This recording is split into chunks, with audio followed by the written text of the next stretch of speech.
dans ce 60e numéro d'Asphalte. Et oui, 60 numéros déjà en votre compagnie. Et qui dit anniversaire dit événement exceptionnel. Asphalte accueille aujourd'hui un tout nouveau pilote, mais c'est juste après le sommaire.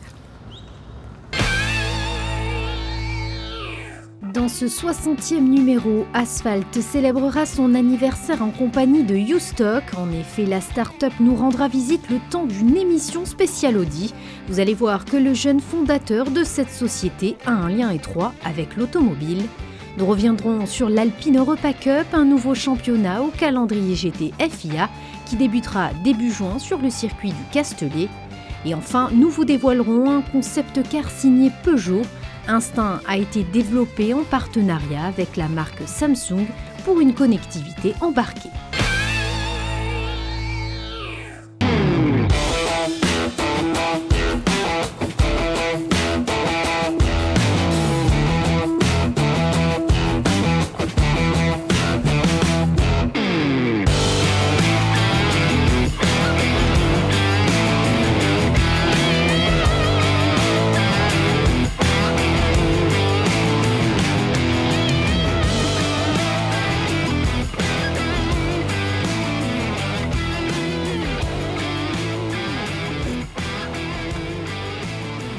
Bonjour Alexis. Bonjour Vanessa.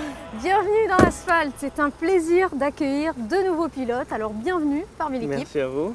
Alors vous êtes à la tête d'une start-up, U-Stock, on le voit, qui est incubée chez Monaco Tech, mais on va en parler plus en détail durant notre essai.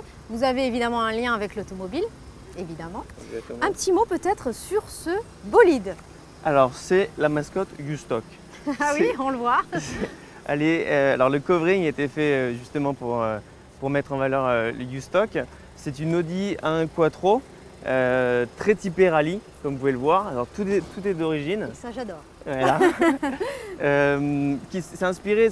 Audi sont inspirés de l'Audi Quattro qui a roulé en groupe B à l'époque. Quattro également, elle. Hein. Exactement, Quattro. D'où ces jantes très typées rallye, ces écrous rouges et un aspect assez dynamique et agressif qu'on aime bien. Série limitée. Série limitée, 333 exemplaires. D'accord. Bon, mais écoutez, c'est un sacré cadeau parce qu'Asphalte adore la rareté, vous le savez. Et bien tant mieux. Allez, restons chez Audi avec évidemment un essai. Nous montons quand même de gamme, de catégorie, attention, avec aujourd'hui à l'essai la S3 Sportback pour vous. La voici. Alors quand on la voit de loin comme ça, c'est vrai qu'elle fait très discrète. Très classe, très discrète, mais attention, elle ne trompe aucun amateur de belles mécaniques et de belles sportives. On est d'accord? Tout à fait d'accord. Alors la S3, oui, je pense que c'est le meilleur compromis entre l'élégance et le côté quand même sportif. On peut voir qu'il y a eu un facelift qui a été fait. Oui, c'est vrai, hein. Petit coup de crayon très léger, mais attention, on le voit quand même, hein, quelques petits détails. Hein. Notamment les phares. On peut voir que les phares ont été redessinés pour donner un côté un peu plus agressif. Plus fuselé, effectivement. Exactement, le bouclier avant. Et puis ensuite, on peut voir que avec les jantes 19 pouces, ça donne un côté un peu plus agressif à la voiture. Toujours. Les étriers de frein rouges, pareil. Ça, j'adore aussi. C'est la petite touche qui fait la différence. Les anti-brouillards ont disparu également pour laisser place à des prises d'air. Et ça aussi, c'est très, très sportif. Exactement. Et puis les vitres teintées noires qui donnent aussi un côté assez agressif à la voiture. D'origine aussi, les vitres. Hein. Alors, c'est une option. D'accord, une option. Tout comme les étriers. Mais elle sort évidemment de chez Audi comme ça. Exactement. D'accord. Et cette quadruple sortie d'échappement qui annonce tout de suite la couleur et la nature de l'auto, avec cette impression de confort également. Hein. Exactement. On le ressent. Écoutez, vous allez m'en dire plus, vous allez l'essayer et on se retrouve après pour en parler en détail. J'imagine.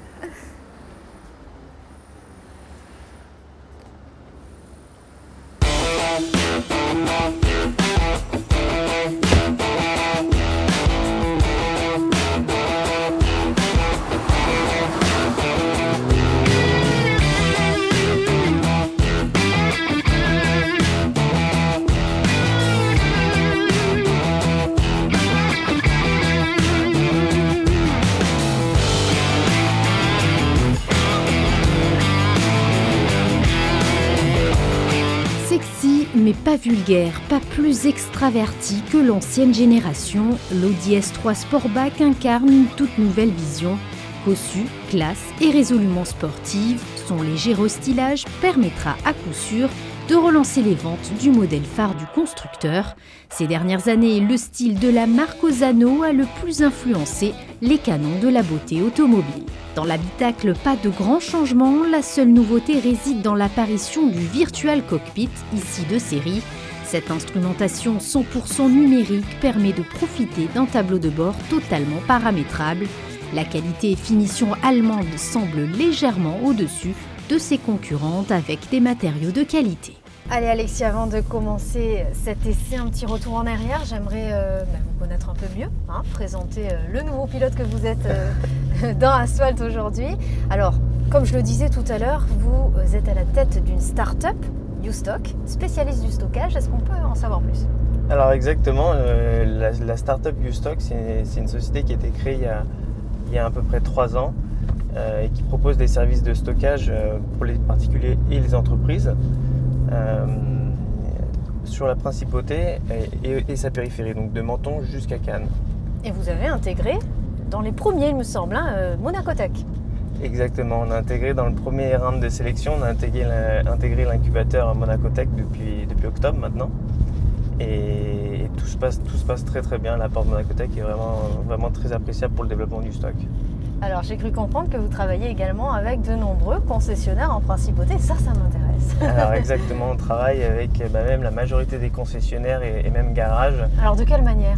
Alors c'est-à-dire qu'on propose un service de stockage qui leur permet de pouvoir stocker leurs pneus hiver et pneus été de leurs clients. D'accord. C'est-à-dire qu'ils ont pas mal de clients forcément qui ont besoin de chausser les pneus hiver pendant la saison de ski. Et du coup, ils ont besoin de faire appel à nos services pour pouvoir stocker et pour pouvoir ensuite relivrer les pneus été lorsqu'ils ont besoin de faire le switch vers avril. Alors, vous avez grandi dans le milieu du sport automobile. Exactement. Évidemment, avec un papa très implanté, qui était très implanté et qui est toujours très implanté dans le milieu, n'est-ce pas? Exactement. Alors, je suis vraiment né dans un paddock de course parce que mon père, effectivement, il avait une écurie de course qui s'appelait JMB Racing. Qu'il a tenu pendant à peu près 18 ans. Et du coup, avec mon frère, parce que j'ai un frère jumeau, on a baigné dans le sport automobile depuis tout petit et c'est devenu notre passion numéro 1. Alors évidemment, avec une telle éducation, difficile de passer à côté. Vous avez une autre casquette, celle de manager de pilote, avec un pilote qu'on connaît bien en Principauté. C'est exact, on manage la carrière d'un pilote qui s'appelle Norman Nato, qui est effectivement un pilote local, puisqu'il habite Cannes. Ça fait maintenant 6 ans qu'on s'occupe de sa carrière. Et cette année est assez décisive dans sa carrière, puisque c'est la transition de la monoplace à l'endurance. Et cette transition, Elle est difficile, cette transition elle est pas facile, parce que pour lui, c'est un changement assez radical, dans le sens où il a fait que des courses sprint jusqu'à maintenant, et dans des monoplaces. C'est-à-dire que les monoplaces, forcément, cockpit ouvert, beaucoup plus de visibilité, on voit les roues, chose qui n'est pas le cas dans un prototype et à l'intérieur d'un cockpit. Et après, le format des courses est vraiment différent, c'est-à-dire que lui, il a toujours été habitué à faire des courses sprint, à donner 100% du début à la fin, alors que maintenant, il y a une certaine gestion qu'il doit appréhender et auquel il doit s'adapter sur les courses d'endurance qui font quand même 4 heures. Et en plus, où il se trouve avec des équipés, oui, à partager la voiture, forcément. Chose qu'il n'a jamais fait. Mais ça a l'air de plutôt bien se passer. Et tout se passe très bien, parce qu'ils ont remporté la première course. Il a fait le meilleur temps en course, donc la transition se passe très très bien, et on a hâte de voir ce que ça va donner par la suite. Eh bien, on a vu en tout cas que ses débuts sont très prometteurs. En tout cas, Asphalt suit de près et on attend ce pilote avec impatience dans l'émission. Passons à notre essai. Nous sommes toujours à bord de cette S3 Sportback de chez Audi. Alors, on va évidemment découper l'interview et le test en plusieurs parties. Première partie, la motorisation. Elle gagne 10 chevaux par rapport à la version précédente. 10 chevaux, écoutez, c'est toujours bon à prendre. Alors, elle gagne 10 chevaux, elle est plus performante, notamment parce qu'elle a effectivement une puissance qui est un peu plus importante. À savoir qu'elle a aussi une boîte double débrayage, permet vraiment de pouvoir passer la puissance du moteur et le coût du moteur. C'est une option, attention, c'est une option. C'est une option, il faut prendre l'option S-Tronic. D'accord, qui permet d'avoir donc les palettes au volant. Les palettes au volant, d'avoir la boîte automatique, les palettes au volant. Et de pouvoir utiliser toute la quintessence du couple. Elle développe 400 Nm, ce qui est quand même plutôt pas mal, oui, on aime. Alors votre ressenti au volant? Le ressenti, c'est que la voiture elle est très polyvalente. C'est-à-dire qu'on a l'option Drive Select qui se situe ici et qui nous permet de changer de mode, à savoir que si l'utilisateur souhaite adopter une conduite qui est assez sportive, il va sélectionner le mode dynamique. Donc concrètement, il va avoir des suspensions qui vont être plus fermes, une direction plus dure. Cartographie modifiée également? Cartographie qui est légèrement modifiée, principalement sur les échappements. C'est-à-dire que les échappements, Audi a travaillé sur un système pour que le bruit soit un peu plus typé course. Et ensuite voilà, comme je le disais, la direction, les suspensions, ce sont les ingrédients de base pour pouvoir retrouver le caractère d'une voiture un peu plus typée course. On a parlé du mode dynamique, qui est le mode confort. Donc forcément, à l'inverse, la direction va être plus légère, plus confortable. Si on a envie d'aller acheter le pain, exactement. Voilà, en ville, les suspensions vont être plus souples, donc plus confortables.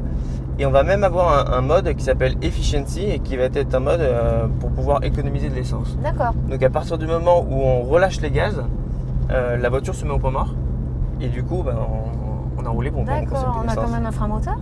La question. Le frein moteur il s'actionne à partir du moment où on touche les freins. Incroyable.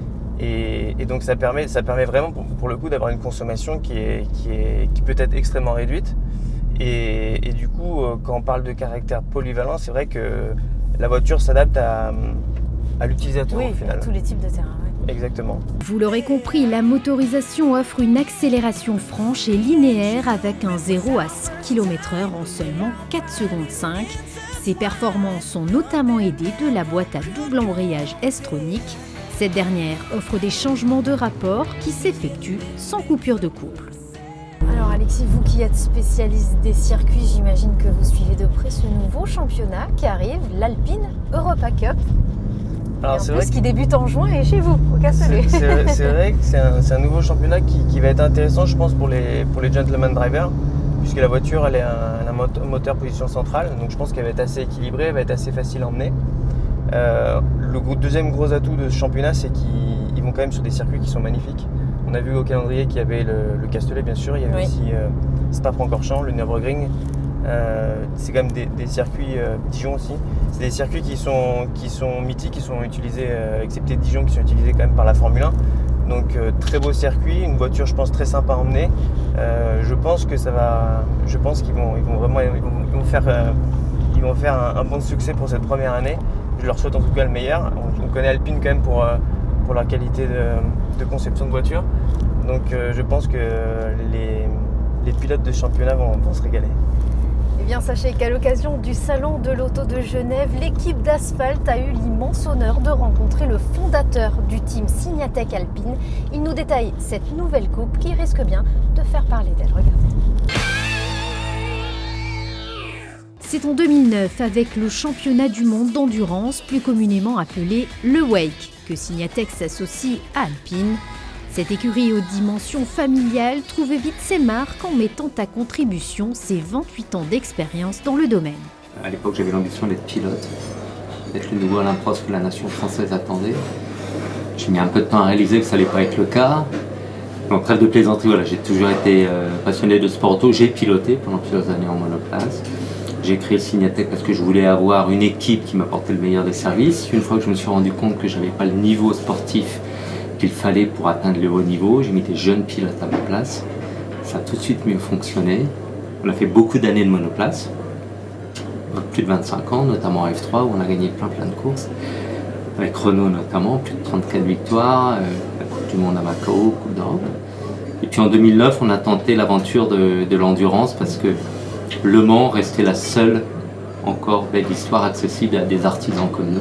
Signatec et Alpine sont alors unis pour un nouveau championnat. Ce solide partenariat est le fruit d'une belle amitié. Il est né d'abord de l'histoire d'hommes. Hein, j'ai eu la chance, moi, de rencontrer un homme qui s'appelle Carlos Tavares, avec qui on a échangé. Un homme qui s'appelle Bernard Olivier, avec qui j'avais travaillé donc, à l'époque de la F3 quand on avait le moteur Renault. Et de ces deux rencontres est née une idée de dire on va être un outil de prise de parole en amont de la renaissance de la marque alpine, en engageant des voitures alpines en compétition, à l'image de ce qui avait été fait au début de l'histoire d'Alpine par Jean Rédélé. Au programme cette année, l'Alpine Europa Cup qui évoluera sur 6 événements en Europe. À ce beau championnat vient s'ajouter un nouvel enjeu avec la toute nouvelle GT4 qui fera ses preuves en championnat de France FFSA GT et en GT4 European Series. Cette dernière reprend le châssis aluminium et les suspensions à double triangulation du modèle de série. Développée en parallèle de l'A110 Cup, la GT4 reçoit des modifications supplémentaires, notamment au niveau aérodynamique et du moteur. Le tour de force que l'on a réussi à faire, c'est de garder l'ADN de la voiture de série, qui est l'agilité et la entre guillemets facilité de conduite. Et malgré les évolutions techniques qu'on a faites sur cette voiture, pour la rendre performante et pour plus performante et puis pour répondre aux contraintes à une utilisation en circuit, les pneus slick. Donc on a rigidifié l'auto, on a changé certaines choses au niveau de la cinématique, on a changé la puissance moteur pour répondre au niveau de performance des championnats GT4. On a réussi à faire une auto où les pilotes, quand ils sortent de la voiture, ont la banane, comme on dit, souris, et se disent qu'elle est à la fois facile à conduire et très performante. Les débuts en compétition de la GT4 auront lieu lors du meeting de Dijon les 14 et 15 juillet. Quant à la première manche de l'Alpine Europa Cup, elle se déroulera les 1er et 2 juin prochains en France sur le circuit varois du Castellet. Nous sommes toujours à bord de cette S3 Sportback. Alors, qui dit Audi, finalement dit Quattro. Pas toujours, mais en tout cas sur ce modèle, il faut dire qu'elle est dotée d'une transmission intégrale permanente, s'il vous plaît. Exactement. Alors là, on peut vraiment sentir que le Quattro, il met en sécurité. C'est-à-dire que le conducteur, que ce soit sur route sèche, mouillée, peu importe les conditions, on se sent vraiment en sécurité. Sur la neige. Sur la neige. Pourquoi pas. Exactement. Avec les bons pneus, oui. Mais on se sent vraiment en sécurité. Très bonne stabilité, direction précise. Donc ça peut même être, j'ai envie de dire, dangereux pour les conducteurs un peu agressifs, on va dire. Un peu trop optimistes. Ils peuvent un peu se surestimer. C'est facile, je pense, pour des personnes qui n'ont pas forcément beaucoup de repères, de se surestimer à bord de ce type de voiture. Vrai, vraiment. Parce qu'elle donne énormément confiance, c'est-à-dire ça bouge pratiquement pas, en plus avec toutes les assistances qu'il y a, sans parler du Quattro. Je pense que quelqu'un peut vite s'emballer et puis là, ça peut aller un peu loin. Maintenant, si on parle dans une utilisation raisonnable, voilà, la voiture elle met vraiment en confiance. On bénéficie quand même de la dernière version des Quattro, très efficace. Alors je pense aussi, il est vraiment intéressant de souligner, c'est que on a parlé du caractère polyvalent de cette voiture. Maintenant, les utilisateurs ou les consommateurs qui recherchent vraiment des sensations fortes et qui recherchent des véhicules assez typés sportifs, je pense qu'ils vont vraiment être aussi servis parce que on parlait récemment de la Ford Focus RS, effectivement, qui a un nous caractère, avons essayé dans l'asphalte. Exactement, qui a un caractère très sportif. On peut les mettre sur le même segment? Alors moi je dirais qu'en termes de performance pure, on peut les mettre sur un même segment, étant donné que cette auto fait 310 chevaux, la Ford Focus RS en fait 350, mais si on regarde le 0 à 100 km/h par exemple, l'Audi est quand même un dixième plus performante. Alors comment on l'explique? Comment on l'explique? Je pense que ça peut s'expliquer notamment par la boîte de vitesse. C'est-à-dire que si je ne me trompe pas, la Ford Focus RS c'est une boîte manuelle. Oui, tout à fait. Ici ils ont mis une boîte qui est double débrayage, boîte DSG, 7 rapports, et qui permet d'utiliser le couple de la voiture à 100%. Et les temps d'attente entre les rapports sont extrêmement faibles, ce qui permet d'avoir une puissance extrêmement linéaire et pas de perte de puissance sur la phase de l'accélération. Donc malgré 40 chevaux de moins que la Ford Focus RS, ils arrivent quand même à être un dixième plus vite sur un 0 à 100 km/h avec un poids équivalent. Du coup, je pense vraiment que ça peut...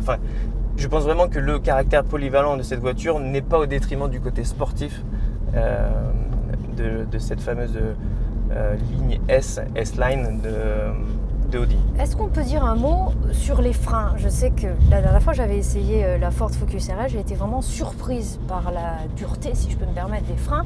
Est-ce que c'est le cas sur cette Audi S3? Alors, pas du tout. Dans le sens où les freins c'est extrêmement progressif, c'est-à-dire que il n'y a pas une sensibilité extrême qui vous donne cette impression qu'à partir du moment où vous touchez les freins, vous avez cet à-coup, comme ce que vous avez pu connaître dans la Ford Focus RS. Là, c'est plus progressif. C'est plus progressif, ça ne veut pas dire que ça ne freine pas fort. Parce que si on se met en conduite un peu plus sportive et qu'on met le mode dynamique... 1500 kg, il faut les arrêter quand même. Il faut les arrêter et non, ça freine très très très bien. Mais le caractère, on va dire, un peu plus confortable, à savoir qu'à l'attaque du frein, c'est quand même assez progressif, c'est plutôt sympa d'utilisation. D'où cette polyvalence. Exactement. Je voulais juste rajouter un petit commentaire sur le mode dynamique. Lorsqu'on met le mode dynamique, lorsqu'on lâche l'accélérateur mais qu'on n'a pas encore pris les freins, on a quand même cet effet on a cet effet de coupure, comme si la voiture s'arrêtait un peu, même si on n'avait pas touché les freins. Et je pense qu'Audi a essayé de reproduire ce qu'on peut ressentir dans une voiture de course, à savoir que dans une voiture de course, vous avez une charge aéro qui est beaucoup plus importante que sur une voiture de route. Et lorsque vous lâchez l'accélérateur, la voiture elle commence déjà à plonger puisque l'aéro fait son effet. Et eux, ils ont simulé cet effet. Mais parce que c'est réussi au moins. Mais c'est super bien réussi. On a vraiment l'impression d'être dans une voiture de course. Ah, ça c'est top. Et donc vraiment très bon travail d'Audi à ce sujet. Sur route étroite et bosselée digne de spécial de rallye, la S3 fait bonne figure. Sa transmission intégrale aide à passer toute la puissance au sol en franchissant un comportement sûr qui se marie à un confort insoupçonné. Coup de projecteur à présent sur ce concept de car au style intemporel. Qui n'a jamais rêvé d'une voiture qui procure finalement une sérénité totale tout en maîtrisant son environnement? Eh bien Peugeot s'est positionné, regardez. Elle puise son inspiration au travers de la grande tradition des maîtres carrossiers. Les proportions de la Peugeot Instinct Concept suggèrent à peine avec son long capot, ses 300 chevaux. Le véhicule gagne de plus en autonomie par l'apprentissage de son environnement. Ce dernier concept car est l'expression de ce que pourrait être demain la conduite autonome vue par Peugeot. Ce qu'on cherche chez Peugeot finalement, c'est demain quel type d'expérience pourrions-nous avoir sur cette conduite autonome. Nous avons commencé donc par travailler à l'intérieur du véhicule en fait, pour comprendre et imaginer finalement quelle pourrait être justement l'expérience qu'on pourrait avoir à bord de ce véhicule. C'est pour ça que vous retrouverez finalement à bord du véhicule donc, le concept d'iCockpit que l'on a appelé ici en responsive iCockpit, pardon. Et finalement, ce qui permet d'activer à la fois un mode conduite dans des phases de conduite et puis des phases de délégation de conduite où là on passe en mode autonome. Mais qui dit conduite autonome ne dit pas forcément conduite ennuyeuse ou calme finalement, car on peut activer dans ces phases de conduite autonome des profils dynamiques spécifiques. Ce qu'elle a de plus par rapport aux expérimentations qu'on a pu voir dans le passé, c'est que finalement on a voulu traiter la conduite autonome mais d'un point de vue réaliste, d'un point de vue gabarit. On est sur un véhicule où l'intérieur finalement et peu ou prou sur une échelle de 308 par exemple. Donc ce qu'on a vraiment voulu explorer, c'est la conduite autonome, mais pas la conduite autonome d'une vision extrêmement futuriste, mais réaliste, c'est-à-dire à un horizon qu'on pourrait imaginer aux alentours de 2025 par exemple. Et en effet, laisser aussi la vie à bord. Donc là, on peut vivre à bord du véhicule à 4 personnes. À l'intérieur, pour préserver l'espace de chacun, les sièges s'inspirent de l'aéronautique. Ils dissocient structure et zone de contact avec l'assise, dossier et appui-tête. Source d'information, ce véhicule accompagne le conducteur au quotidien. À la fois d'un point de vue technologie, parce que c'est vrai que là on a travaillé aussi avec la plateforme Samsung Arctic Cloud, ce qui permet de connecter des objets au quotidien. On est tous aujourd'hui extrêmement connectés et donc ça permet de son véhicule de pouvoir activer ces objets et d'avoir une interaction extrêmement fluide. Donc en effet, à la fois d'un point de vue technologique mais aussi d'un point de vue design, ce sont des éléments, des briques d'éléments qu'on pourrait imaginer dans le futur. Liberté, seul mot d'ordre pour la Peugeot Instinct Concept. Liberté de mouvement et liberté de choisir son mode de conduite. Allez, comme le veut la tradition dans cette émission, il est l'heure de dresser un bilan. Est-ce que vous l'achetez? Je l'achète. Mais Alors, encore. Non, bilan très positif. Bilan très positif. Ce que je retiens, au-delà de l'esthétique qui est pour moi très réussi, c'est-à-dire Oui. que des fois les restylages, ils sont, soit on les voit pas, soit ils sont pas tout le temps très bien faits. Celui-là, je le trouve très réussi. Donc d'un point de vue esthétique, j'adore. D'un point de vue habitacle, à l'intérieur, c'est extrêmement sobre. Très sobre, oui. Il ne manque rien. Donc je pense que c'est vraiment un atout. Le deuxième point, je crois qu'on en a quand même pas mal parlé dans cet essai, c'est sa polyvalence, qui Oui. est, je pense, un atout énorme dans le sens où tout le monde arrive à s'y retrouver. Je pense à la voiture qui doit plaire au mari et à la femme. Le mari va s'y retrouver avec le mode dynamique et avec le caractère sportif. Attention à ce que vous allez dire. Hein. La femme, d'une manière générale, Voilà. va s'y retrouver avec le mode confort ou le mode efficiency pour pas brûler trop vite du carburant. Et tout cela pour forcément un prix qui est de, je crois que le prix de base est de 52 000 €. Mais compte tenu de tous les atouts de la voiture, je pense que c'est vraiment justifié, avec une fiabilité qui reste Audi, donc, Voilà, bien sûr. qui est complètement justifié. Donc bilan très positif. Vanessa, on achète. Bon, eh bien écoutez, c'était un plaisir de vous accueillir dans Asphalt. Vous savez que vous êtes le bienvenu. Nous vous attendons pour un prochain essai. En tout cas, merci beaucoup. Et Merci à vous. Je vous dis à très vite. À très vite.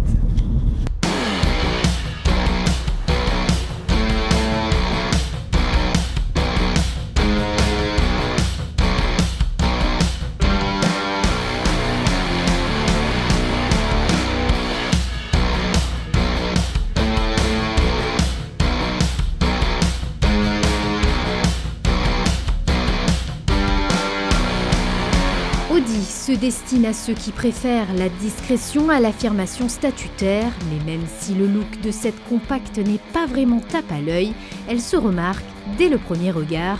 Comme à l'accoutumée chez le constructeur allemand, les sensations au volant de cette S3 Sportback, bien qu'aseptisée, semblent totalement enivrantes.